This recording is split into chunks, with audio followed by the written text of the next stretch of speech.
તો છોટાઉદેપુરમાં નગરપાલિકા પ્રમુખ મંજુલા કોહલીનું સભ્યપદ રદ કરાતા રાજકીય ભૂકંપની સ્થિતિ જોવા મળી છે।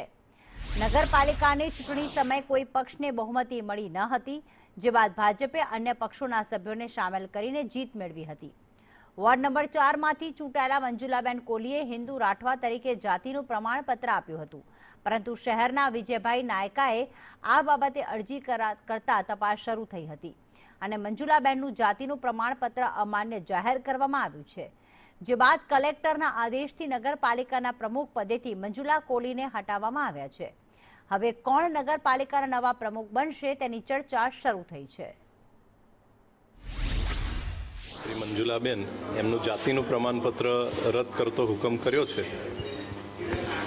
અને એમાં એ હુકમની અંદર જોગવાઈ કરી છે કે આ હુકમથી નારાજ થઈ અને તમે મ્યુનિસિપાલિટી કમિશનર ત્યાં એમ કે દાદ માંગી શકો છો। તો એ રીતની એમાં ઉલ્લેખ કરેલો છે। છોટાઉદેપુરના પ્રમુખ મંજુલાબેન રાઠવા જે રાઠવા નહીં હોય તેનો મને શંકા જતા મેં એને અરજી કરેલી કે મંજુલાબેન ઓરિજિનલ રાઠવા નથી। આજે જે દાખલા હતા ખોટા જાતિના એ ખોટા ઠેરવ્યા। ઇલેક્શનમાં જે નિયમો છે કે 1 મહિનાની અંદર વેરીફાઈ કરી લેવાનો જાતિનો દાખલો। આજે નગરપાલિકાની બોડી બંને 1.5 વર્ષ થયું।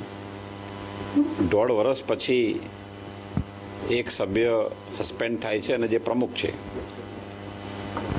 એટલે એ નિયમસર થયું છે કે ભાજપની કોઈ રમત છે?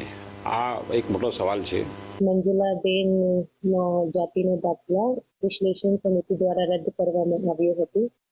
એના આધાર સ્વરૂપે કલેક્ટરને મળેલી સત્તા અનુસાર એમને સમજણીની તક આપવામાં આવી હતી અને એના પછી ડિસિઝન લેવામાં આવ્યું છે કે એમના જે વિશ્લેષણ સમિતિ દ્વારા જાતિનો દાખલા રદ કરવામાં આવ્યો